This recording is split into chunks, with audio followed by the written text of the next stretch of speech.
Join Daryl McCance and Yvette Walker each Tuesday at 4 p.m. on ABC News Radio, KMET, and Internet KMET TV for the Southern California Business Report. The show highlights successful businesses and individuals behind them. Daryl and Yvette interview the incredible people managing these enterprises that range from awe-inspiring sole proprietors to world-renowned organizations. The Southern California Business Report, Tuesdays at 4 p.m. on KMET AM, FM, and Internet KMET TV.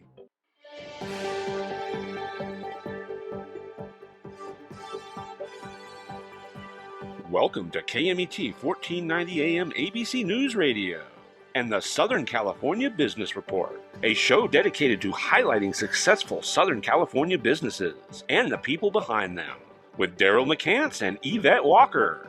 And now, here's Daryl and Yvette.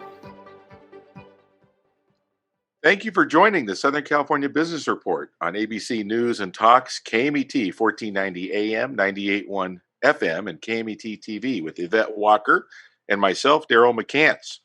We are live, blasting our signal from the center of Southern California, the Inland Empire, Orange County, and the greater Los Angeles area to our west, the Desert Empire, all the way to Arizona to the east, Riverside, Temecula Valley, all the way to San Diego to our south, and our beautiful mountain communities, the Upper Desert, all the way to State Line, Nevada. Get us crystal clear live worldwide by going to the Google Play or Apple App Store and downloading the free KMET smartphone app today.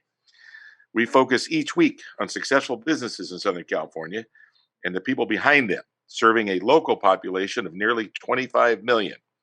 Today's show focuses on the business and secrets of Southern California's blood bank. And just as a little tease, we're going to provide today's account balances to our Southern California region on our blood bank, and it's going to be exciting to hear and some great news. Before we begin, a special thank you to our team, Mitch, Bill, and Sean at the station, and our amazing advisory group from UC Irvine, Bill Morris, School of Business, Jay Kaplan, catch his show on Friday at 3 p.m., Camila Rubio and Diana Cavallo and James Carvin. Special thanks to last week's guest, Dr. Blake Berman, neurosurgeon with Health Point. They specialize in personal injuries and occupational injuries. If you didn't catch that show, you want to catch it. Go back. Yvette Walker will share with you shortly how to go and retrieve those. As customary, Yvette Walker will introduce this week's special guest. Yvette, the microphone is all yours. Beautiful. Thank you so much, Daryl. Well, today I am so honored, of course, to introduce Mr. Frederick B. Axelrod. He is President and Chief Executive Officer and Medical Director of LifeStream Blood Bank. He is a board-certified clinical pathologist. Dr. Axelrod received his medical degree and performed his anatomical and clinical pathology training at Emory University School of Medicine and Emory University affiliated hospitals in Atlanta, Georgia. He also completed a fellowship in transfusion medicine at Cedars-Sinai Medical Center in Los Angeles, California, and acquired his MBA at the J.L. Kellogg Graduate School of Management, Northwestern University, Evanston, Illinois. He has served as the Chief Medical Officer for Indiana Blood Center and Senior Director and Division Head for Medical and Clinical Affairs with Abbott Laboratories Diagnostic Division in Abbott Park, Illinois, and has worked in transfusion medicine since 1987. He serves on the boards of directors for Desert Regional Medical Center and Coachella Valley Economic Partnership. Dr. Axelrod has been LifeStream's president and CEO and medical director for 17 years. Thank you so much for joining us today, Dr. Axelrod. Thank you for having me. Now, each week, before we jump right into the blood bank and LifeStream's amazing successes, let's go back in time and talk about your past, how you got into this industry, and share with the listeners that the story of your story particularly, and bring us all the way to current, and then we'll have some fun, letting everybody know what the account balances are in our beautiful 10-county Southern California region here, which everybody's going to be very excited to hear, and the great news that goes along with it. So take us, before we move to that, let's get to know you and let's talk about your past. Yvette did a great job at going over all of your big accomplishments, but how did you get into this? Sure. So when I was training in my residency program in Atlanta, that was when the AIDS crisis hit the blood supply. And we found out that you could get HIV, AIDS, by being transfused with blood. And it really struck me as very, very important work. And it really opened up the field of transfusion, what we call transfusion medicine today. And I wanted to be part of that. I wanted to be part of an industry where we could solve this problem and eventually eliminate HIV from the blood supply. So that was really, really important to me.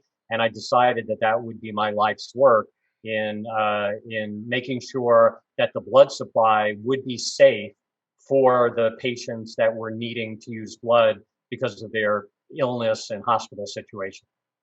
Now, where did you grow up at? Well, I actually grew up in New York. I grew up in the borough of the Bronx, and my family was very focused on education. That was really important to myself and my brother. There were two of us, and it was funny. In my family, it really wasn't about that you're going to go to college. From a young age, they told us we were going to go to graduate school. Very good. And my father actually was instrumental in sort of being my mentor to wanting to be a physician. I think he was a physician, wanting to be a physician. He was actually in pharmacy. He owned a pharmacy, and really was integral in the medical field, and really wanted his children to go into the healthcare field. My brother is a social worker. He's got a master's degree in social work, and I chose medicine as my field. Wow, both very, very noble and very needed fields, especially people that do it for the right reasons because they actually care, right?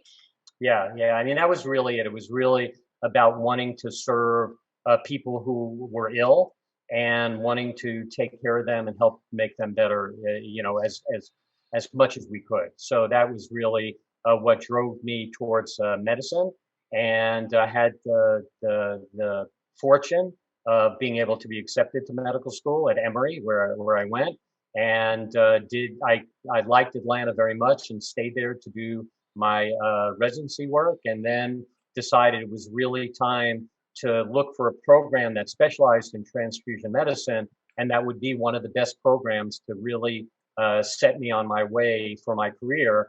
And Cedars-Sinai had one of the best transfusion medicine programs in the country. And so I moved out to California from Georgia and started my career. And and that's really been my life's work ever since I completed my fellowship. Well, Yvette Walker and I, we tell all of our guests that grew up in other parts of the country, you're here now. You're in Southern California. Okay. So you're a treasurer and your organization's a treasurer. You don't have any plans of leaving, right? Because I don't. In fact, what I tell people is when I moved to California, I sort of had this out-of-body experience where I felt like I had lived here before. This is where I really needed to be. Wow. Okay. And so as soon as I stepped out of my car, I drove across country here and settled in. I knew this was the place that I wanted to spend most of my life. Now, Yvette and I we're perfectly fine. You can go travel and enjoy family and friends, but you have to return back here to Southern California because we have the best of the best. We recently had the head of surgery for City of Hope, and he grew up in New York, and he promised he's staying. He's not going anywhere. He's staying right here in Southern California. So we're so excited to have you and LifeStream and serving all these counties locally, and we're going to go into that. Anything else you want to ask the Dr. Yvette about his background? Yeah, just one more thing I want to add is that actually when I left Los Angeles to go to the Midwest to work, part of the reason was that I actually applied to be the associate medical director at LifeStream Blood Bank. And I was one of the final two candidates, but they selected the other candidate. So I wound up taking a job in Indianapolis and then moving to Chicago. But then when years later, when the CEO retired and the position opened up, I actually had the opportunity to come back to California and lead the organization that had turned me down many years earlier to be the associate medical director. So that was kind of a circle of life that was really fortunate for me, because I'll be honest, I think that going to Chicago and doing my work at Abbott Laboratories and getting my MBA really gave me the credentials I needed, in addition to my medical degree, to qualify to be a chief executive officer and to lead an organization of that size.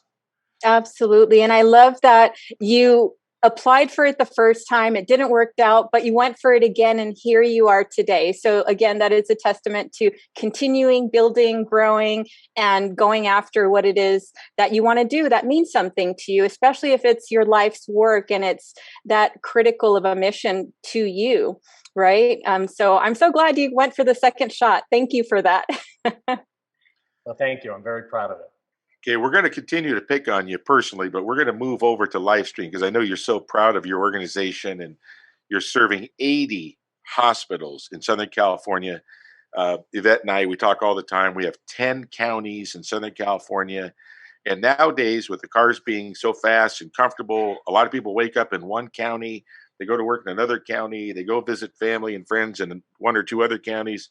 So they're like little neighborhoods. You know, we have one community here, which is Southern California. Your organization is totally focused on Southern California. That's why we just couldn't be more excited to have you on today, and saving lives, just saving lives, supplying 80 hospitals throughout Southern California, Orange County, LA County, Riverside, San Bernardino, and more.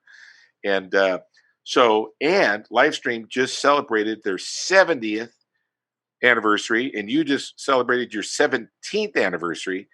So let's go back in time and let's talk about LifeStream. Let's go back, and then we'll bring it right up to current, and then we'll go and talk about some of the exciting things that you have scheduled upcoming. And we love the secrets. So go back in time and let's talk about your amazing organization, which is LifeStream Blood Bank.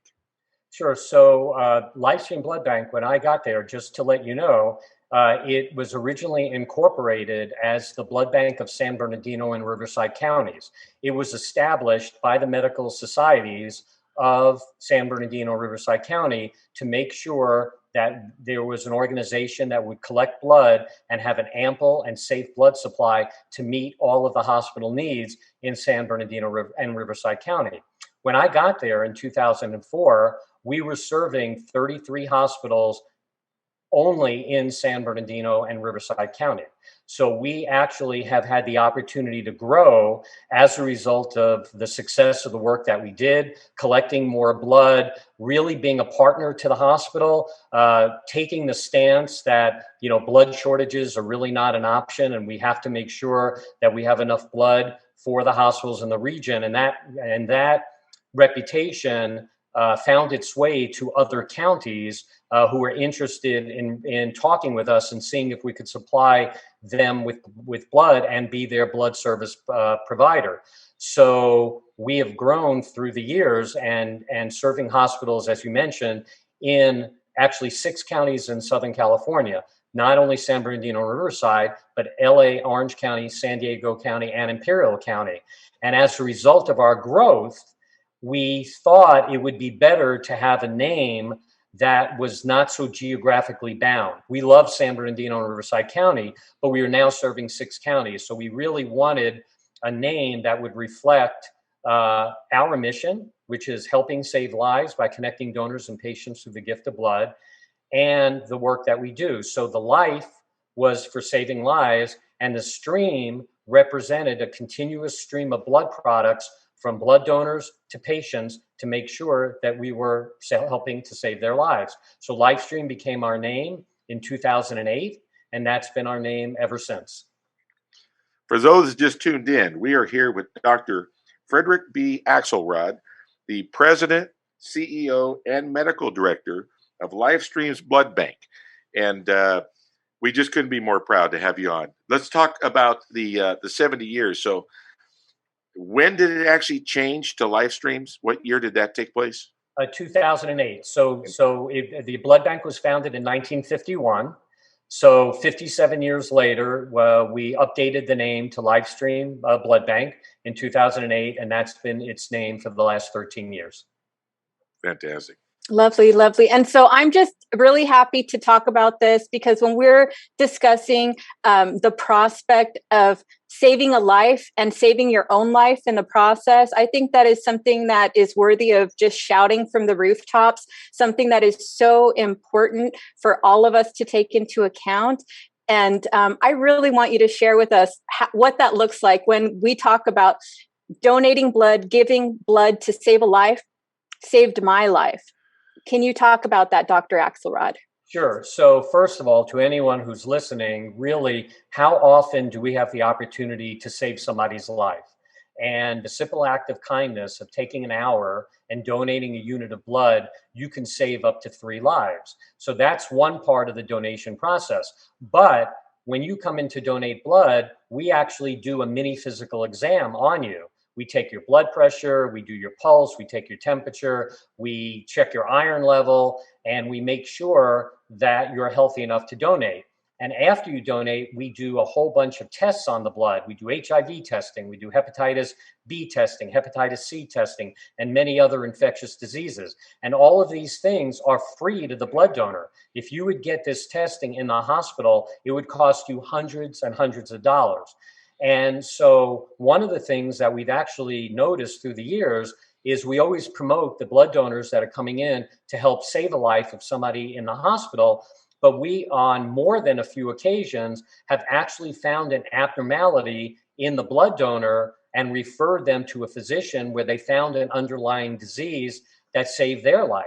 So, for example, we had a blood donor who actually was a regular blood donor, never had a problem passing the iron level, and came in one day to donate, and his iron level was low. And it was significantly low. And so we said, you know something, this is unusual for you. Why don't you go see your doctor? So he went to see his doctor, and they wound up doing a colonoscopy and finding out that he had colon cancer, early colon cancer. Wow. Oh my. By the colonoscopy, because they were able to just take it out right then and there. He didn't need chemotherapy, didn't need radiation, any further treatment. But had he not come into the blood center to donate, he would not have known that tumor would probably have grown to the point that it could have been fatal. So that's sort of an example of somebody who came in altruistically to donate blood to save someone else's life. But as a result of that altruism, it actually wound up helping save their life. And that's really a miraculous thing. It really is. And I love that it can be something that can work for yourself and for others. I mean, just the thought of being able to save 3 people's lives with one donation, and the added perk, of course, of just knowing that you yourself are healthy is phenomenal. And that's something that I didn't really know about, but I think it's important that we share. And so thank you for sharing that with our listeners. And so with that said, can you talk about who the perfect candidates are to donate blood? Sure. So first of all, let me help educate about some of the myths with regards to people thinking they can't donate. One of the challenges we have is that people self-defer themselves because they think they can't donate blood. Really, almost anybody can donate blood. There is no upper age limit for donating blood. We have many blood donors that are in their 80s that are healthy and active and can donate blood. There is a minimum age to donate blood, that is 15. If you're 15 or 16 years old, in order to donate blood, you need to have a consent signed by your parents that say it's okay to donate blood. But if you're 17 or older, you are able to donate blood without any parental consent needed. The other thing, people self-defer because they have some diseases that they think they can't donate blood. So, for example, if you have diabetes, as long as you're well controlled on insulin, you are more than fine to come in and donate blood. If you have a history of high blood pressure, but now you're on blood pressure medication that keeps your blood pressure relatively normal, you are absolutely fine to donate blood. If you have a history of cancer, but that cancer has been treated and you're free of your chemotherapy and radiation and your post-disease, you're absolutely okay to donate blood. So really, almost anyone can donate blood. So we really encourage people to come in and then let us look at you and let you know whether you can donate or not. And as we talked about before, if by some chance you get deferred for some reason, minimally you've had a mini physical that tells you that you're okay otherwise. So we really encourage people to come in, because minimally they'll get the mini physical, maximally they'll get the opportunity to donate blood and help save up to 3 lives. That's fantastic. And Yvette Walker and I, we're having more and more information provided to us with the advancements in screening, and what can be done in the medicine is just fascinating. And as you mentioned, there's the realities that people are working very hard, and anytime that anybody can save many, many hundreds of dollars and get another screening, selfishly, there's a lot of people out there that don't think about when they're donating.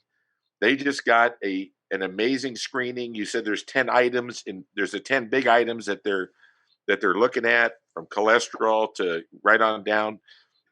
And prevention is everything. We keep hearing that over and over and over again. So the fact that you are actually there to help someone else, but the byproduct is you really did something nice for yourself that day, and that's just something that most people, I don't think, really put those two together. And right now, with all the advancements, all the things that can be determined by doing the analysis and screening and all of that, incredibly valuable. And the fact that you're saving lives on both the donors and the intended beneficiaries of the blood is outstanding. So tell us a little bit about the different processes. You shared with Yvette and I that there's two.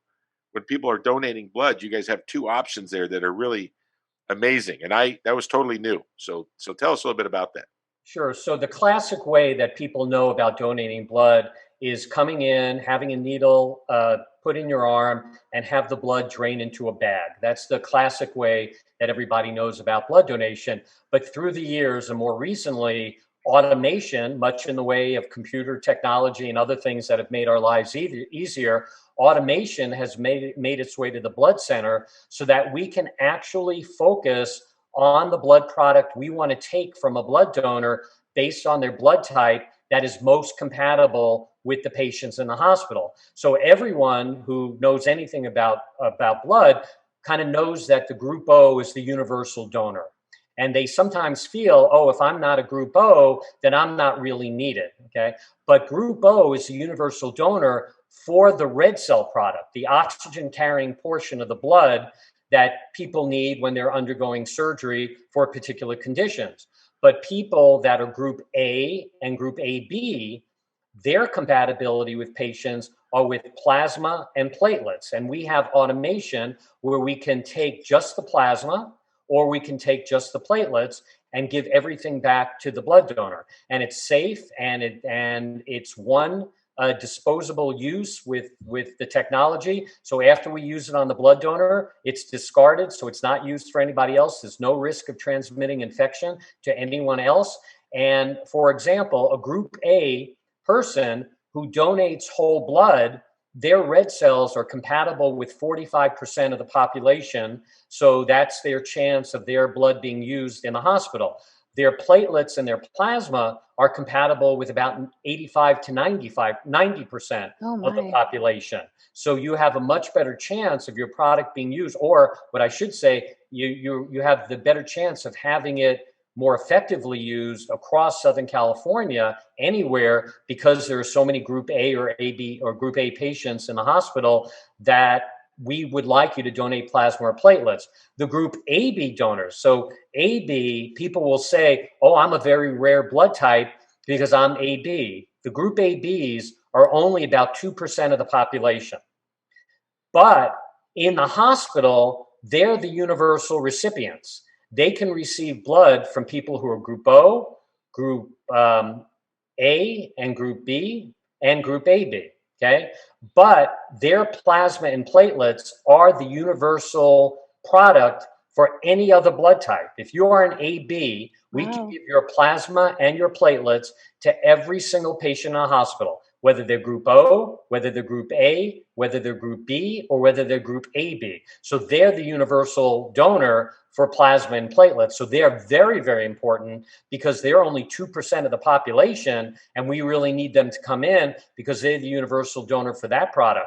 On the group O side, that's about 45% of the population. So there's more of the group O's there to help us with that universal donor. But the group ABs and the group A's are also very, very important. So I want everybody out there, no matter what your blood type is, you are very, very important to us to help fulfill our mission for saving lives of the patients in the hospitals. That's Beautiful. the secret. That's the secret. Everybody is valuable. And, Yvette Walker, she's been so excited about getting you on to get that message out. And everybody needs to know that there is throughout time, we always want to feel that we're needed, whether it's an individual or a group or whatever. And right now, and here's great news, everybody listening is needed. Right now, we are needed. And Dr. Axelrod just mentioned, it doesn't matter your blood type. Everybody is needed. We have people that are dealing with cancer treatment. We have people that are in the burn unit. You can imagine it. There's someone out there that needs the blood. And right now, we have a need. And think of a gas, think of your gas meter in your car, whether it's full, it's 3/4, it's half. Right now, we're at the half mark, and we need to get to the full. So now is the time, not later. Now is the time. And we are going to talk more about that when we get back from our break. We'll be taking a break here just momentarily, and we're going to talk more about the blood types, who the beneficiaries are, the different ways. There's great news. There's some secrets. They're expanding a part of their operation by 20%. We're going to get into all that when we get back from our break here momentarily. And we look forward to it. We are here with Dr. Axelrod, President, CEO, and Medical Director of LifeStream Blood Bank. We'll be right back.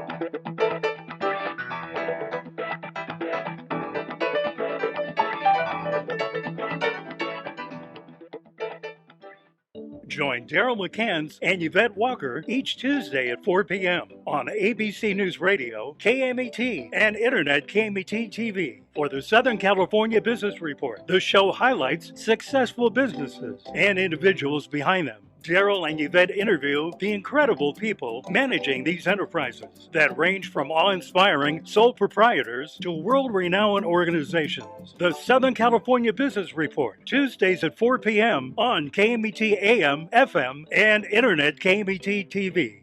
The University of La Verne is rated first in California for alumni satisfaction. Learn more about accelerated programs offered online and on campus in La Verne, Irvine, Ontario, Burbank, or College of the Canyons. Visit go.laverne.edu. The University of La Verne.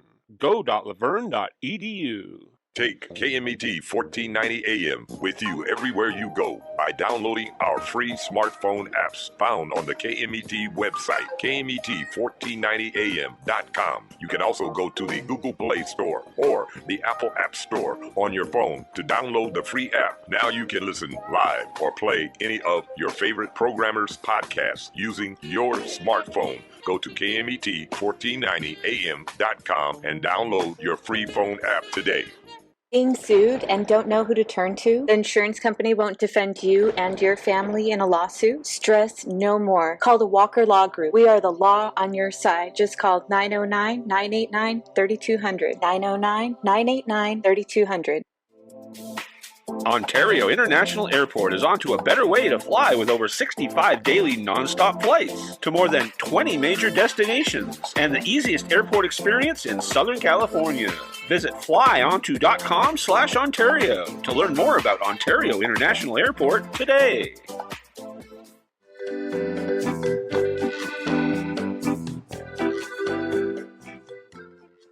Welcome back, and thank you for joining the Southern California Business Report. We are here with Dr. Frederick B. Axelrod, President, CEO, and Medical Director for LifeStream's Blood Bank. Here with Yvette Walker and myself, Daryl McCance. At the break, we were about to talk about some of the exciting things happening now and some things that are going to be happening shortly. So let me just kick that off with asking you to tell our listeners about the Count on Me promotion. Let's start right there. Sure. So one of the important things, as you mentioned earlier, about having your gas tank filled, and you need gas in order to run your errands or go to work and do what you do all the time. That's the same thing for the blood bank. And we need to count on our donors to come in and donate regularly, not just once a year, or not when they hear about a bad car accident or a bus crash or a shooting, but that to really know that we need 500 donations a day just to meet the needs of the patients in the hospital, people that are going for heart surgery, hip surgery, people that are in a car accident, people that are diagnosed with cancer. That happens every single day. So we need to count on our donors. So we started a Count on Me program this year, where for people who just donate regular blood the old way, you can donate up to 6 times a year. So we wanted to count on those people and say, hey, come in and donate 6 times a year, and we'll give you something that really says thank you for coming in and donating. So every 2 months, we have a new recognition item that we give to our donors. In January and February, it was a long sleeve T-shirt. In March and April, it was a cap. In May and June, it was a short sleeve T-shirt. And now that we're in summer, July and August, it's a beach towel.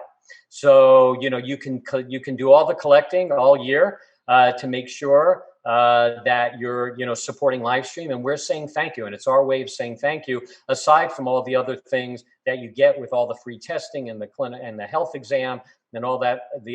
We really need to count on our community to help us accomplish our mission to helping save lives by connecting donors and patients through the gift of blood.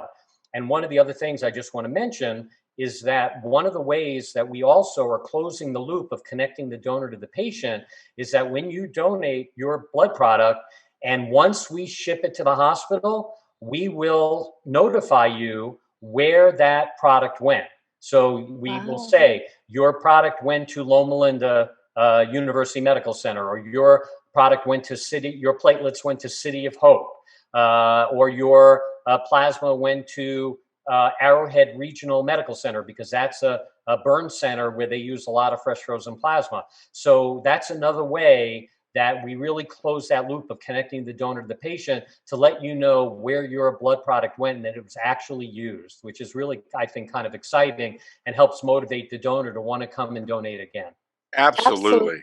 Yes. And so I wanted to talk to you about something that sets you apart from other blood donation centers, and that is your ability, or LifeStream Blood's ability, I should say, to conduct therapeutic apheresis on your blood donations that you receive. So can you talk a little bit about what therapeutic apheresis is, why it's so important, and talk about maybe how it is you were able to incorporate that technology into LifeStream Blood? Yeah, so I'll help educate your listeners to what therapeutic apheresis is. Therapeutic means we are treating somebody who is sick. And apheresis is using that automated technology that we talked about, where you can take things that you want from the patient and replace it with some good things. So therapeutic apheresis is used in patients mostly with autoimmune disorders. That is where the patient develops antibodies internal to them that start attacking parts of their body. And I'll give you an example. There's a disease called myasthenia gravis, and that is where an autoimmune disease where the antibodies are attacking your muscles. So what happens in people with myasthenia gravis is they have trouble breathing because it attacks their lung muscles. They actually have problems keeping their eyes open because it attacks the muscles in the eye. And that's one of the first symptoms that when somebody is going into a crisis episode, that happens is that they start feeling fatigue in their eyes. They wind up getting admitted to the hospital, and our staff goes to the bedside and actually attaches the machine, and it takes out the plasma, which has those antibodies which are attacking the patient, takes out the bad plasma, and then we replace it with good plasma. And the most rewarding thing that our staff says when this is going on is they will go to the bedside of a patient whose eyes are closed and who's having trouble breathing. And during the procedure, probably an hour or two into the procedure, all of a sudden the patient will open up their eyes. All of a sudden their breathing will be less labored and they'll be breathing, more efficiently. And that is so rewarding to them. I mean, it's immediate gratification to see that the work that they're doing to help save somebody's life is really working. And again, the connecting donors through patients through gift of blood is the plasma that we're using to replace the bad plasma is the plasma from our blood donors.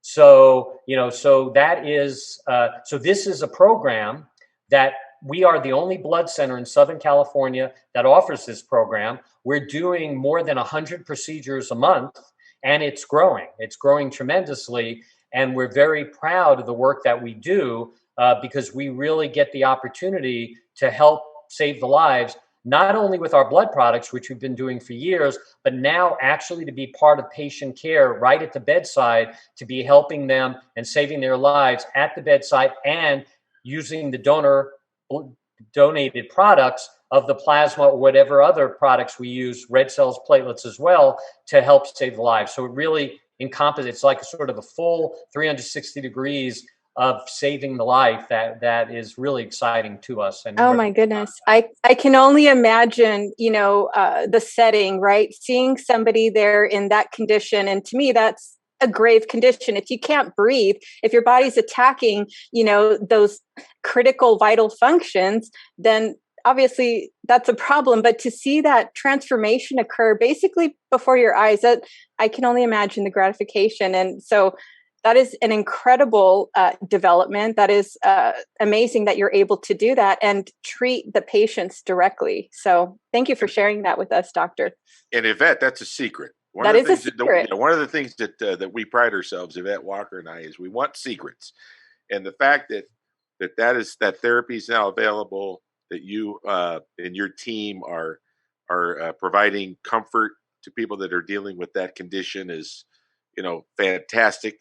The secret that you shared, that without violating any privacy, you have managed and your team has managed to figure out a way of letting people that donate to know what happened, that they were able to help save lives at the burn center and the cancer center, right down to that facility.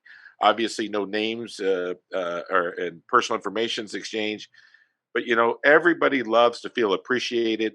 We've already given out the great news that right now we have a need, so we're going to yell that as loud as we can. Now is the time, and then your additional. I think it's a secret because I did not know how many times per year you could donate.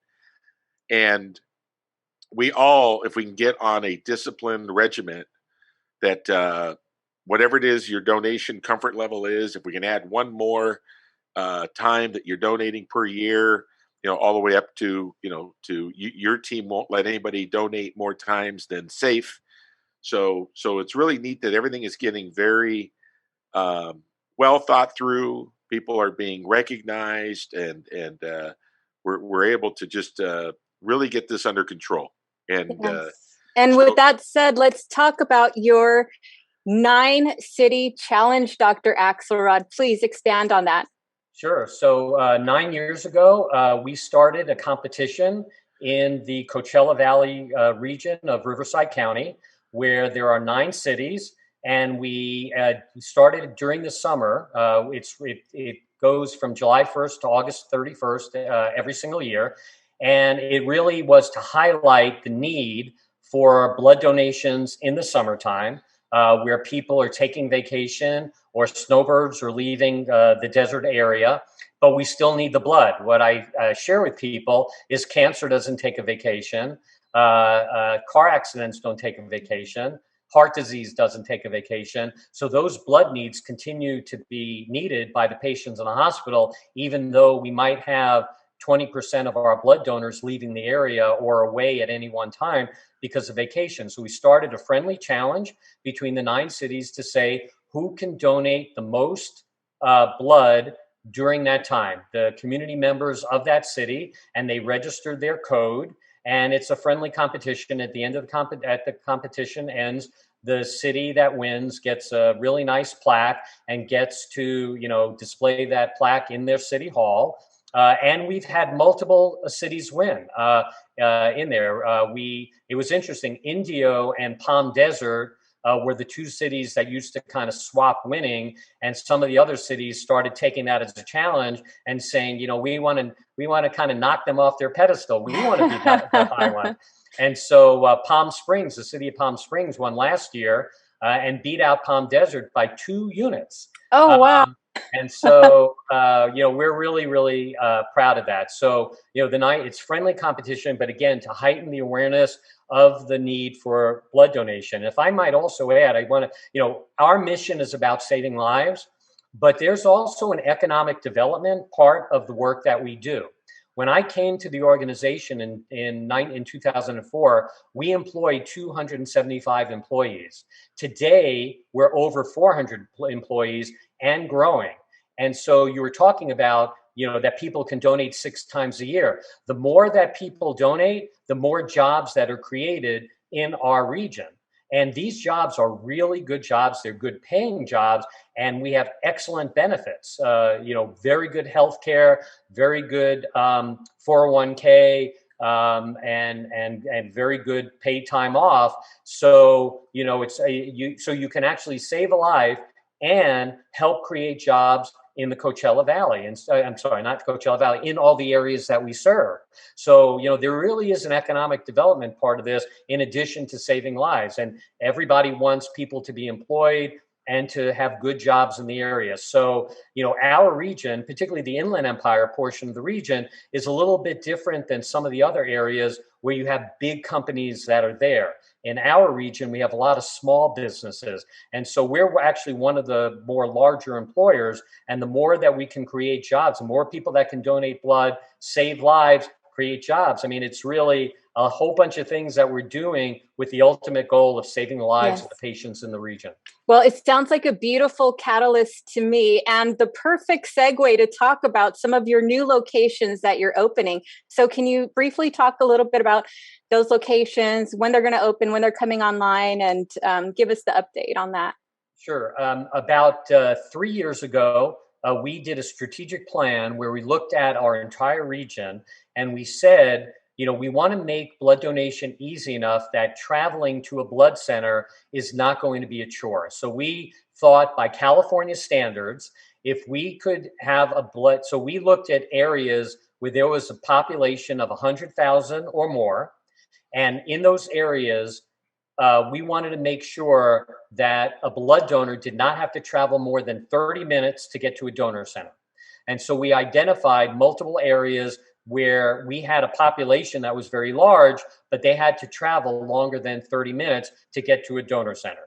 So Temecula, Murrieta was one of those regions. We opened up a donor center in Temecula in Murrieta in 2019.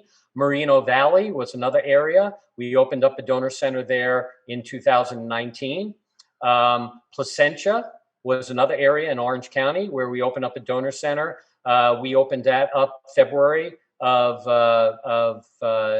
2021. Actually, we just opened that up. We identified Hemet Menifee area as an area where we needed a donor center.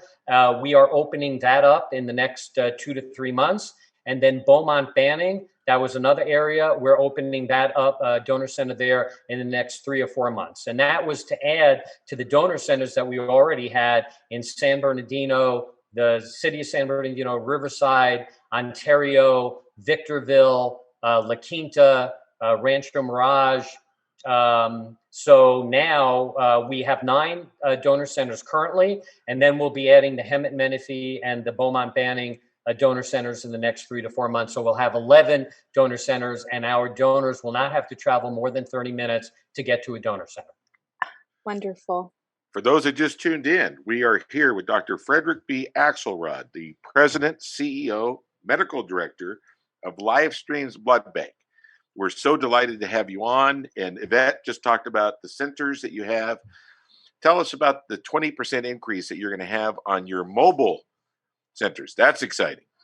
Yeah. So, we have a fleet. So, we have two ways of collecting blood, where the donor comes to us at the blood center, the donor center, and where we go to the community to collect blood. And one of the best ways we can do that in an efficient manner is having a self-contained, what we call mobile coach unit, that has within it 4 beds, 2 interview rooms, a canteen, and you drive the vehicle. It's a 1-unit vehicle that that driver and our staff all go to an area to collect blood. And we have had an aging fleet, and we needed to not only replace a portion of that fleet because California has changed their emission standards, and these are old diesel vehicles that no longer meet the new standard that California has established. So they have to be taken out of circulation at the end of this year. And so we have 10 mobile coaches, and we are needing to purchase 6 mobile coaches, not only to replace the 4 that have to be taken out of service, but to add an additional 2 mobile coaches that, to expand our outreach into the community and to grow our donor base in the community. Because one of the things we do is we get new blood donors when we go out into the community, and then we're able to educate them and recruit them to donate, to help us in other ways. So you start as a whole blood donor, but if we have the right blood type, we want you to be a platelet donor, and that we offer at the donor centers. So we identify you as the right donor to be a platelet donor, and that we then have you go to one of the donor centers that we have. So we have that opportunity. We're expanding our fleet to do greater outreach in the community, to grow our donor base and help serve our hospitals and our patients even better. So Yvette was so wonderful to talk about the new therapy, which obviously, I practiced pronouncing that word and failed. So Yvette came in and saved me. Therapeutic apheresis. There we go.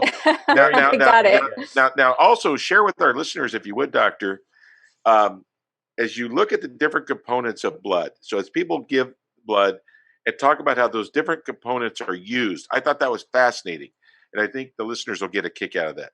Sure. So the blood actually has 4 parts to it. It has the red cell part, it has the plasma part, it has the white cell part, and it has the platelet part. And each one of those parts actually treats a different type of condition. We use the red cells to give patients oxygen carrying capacity so that their tissues receive oxygen. So when they're anemic, when they lose a lot of blood, we need to give them red cells so that they can continue to make sure that all of their organs are receiving oxygen. Plasma is used for coagulation, so that people that might have a tendency to bleed. So for example, people with heart disease, oftentimes they're on blood thinners. And if they have a situation where they need surgery immediately and they're not able to go off their blood thinner, they need to get admitted to the hospital, have the surgery, and if they didn't get plasma, they would actually bleed to death. We need to give them those coagulation factors to help them to make sure that they clot. On the platelets, that's also used to help people for bleeding and clotting.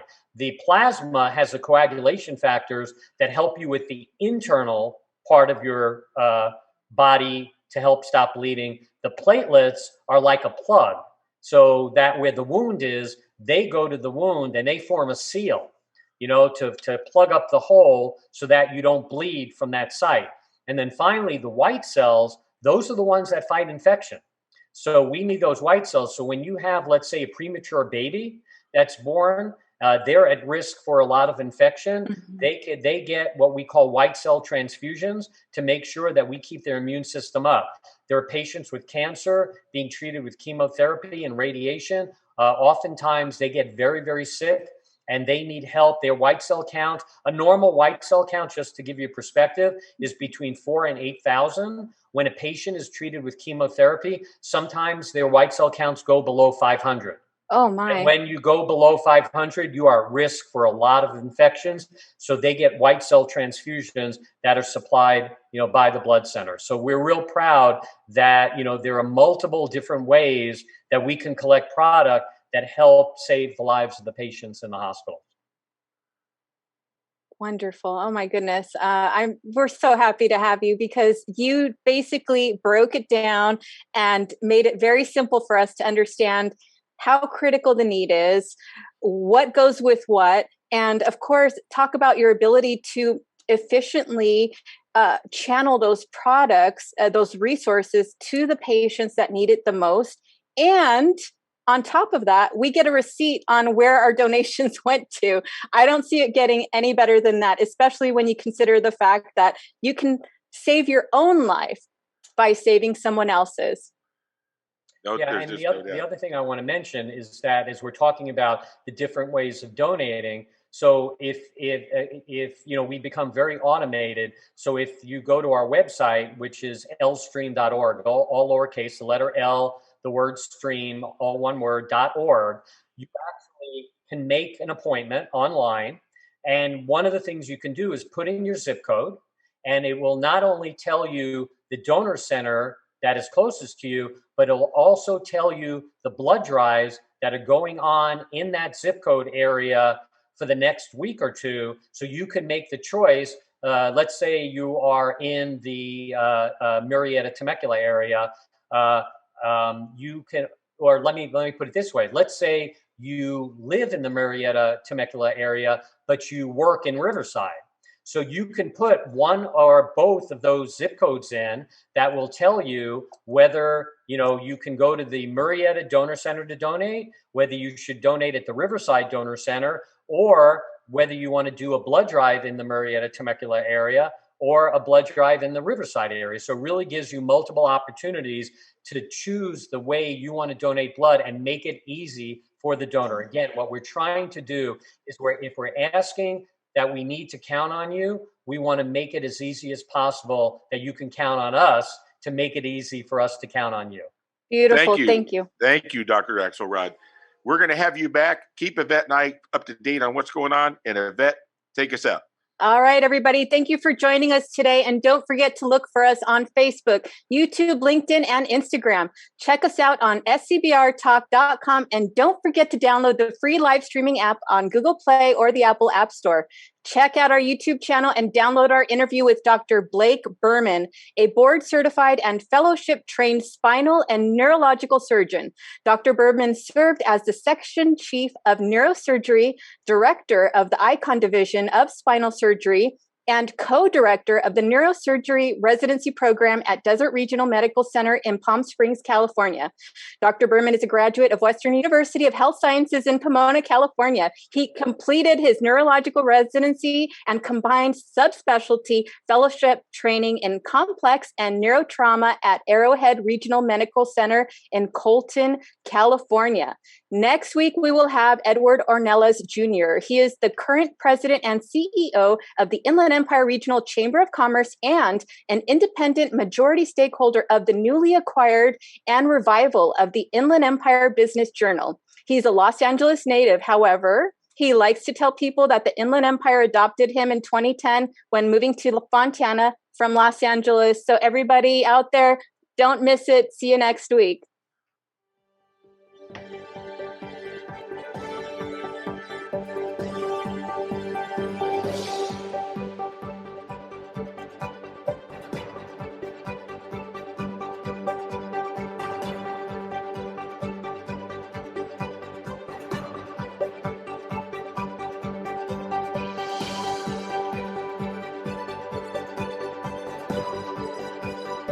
This has been the Southern California Business Report with Daryl McCance and Yvette Walker on KMET 1490 AM ABC News Radio, a show dedicated to highlighting successful Southern California businesses and the people behind them. Log on to the show's website and remember to visit the podcast page.